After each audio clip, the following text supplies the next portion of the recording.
Pagpalang araw po sa atin lahat, megastar Sharon Cuneta may binunyag tungkol kay Alden at Catherine. Hindi naman lingid sa karamihan na naging malapit na magkaibigan sina megastar Sharon Cuneta at Alden Richards. Dahil na rin sa kanilang pelikula noon na Family of Two. At bahayag ni Alden, parang pangalawang ina niya na rin si megastar Sharon Cuneta. At lagi nga hinahanap ni megastar si Alden, lalo na kung may okasyon sadyang iimbitahan niya ito. At pati nga po sa mga anak ni megastar, malapit na rin si Alden sa kanila.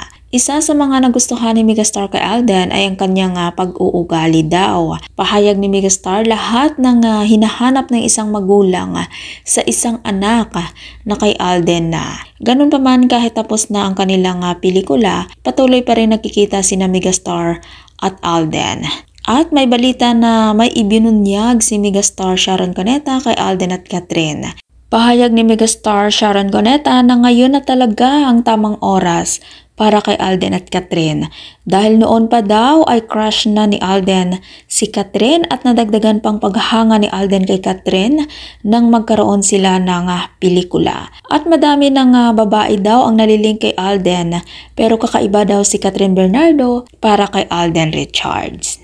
At kung ikaw hindi pa nakasubscribe ng aking channel, mag-subscribe ka na sa aking channel, Ives Velasco. Maraming salamat at mapagpalang araw po sa ating lahat.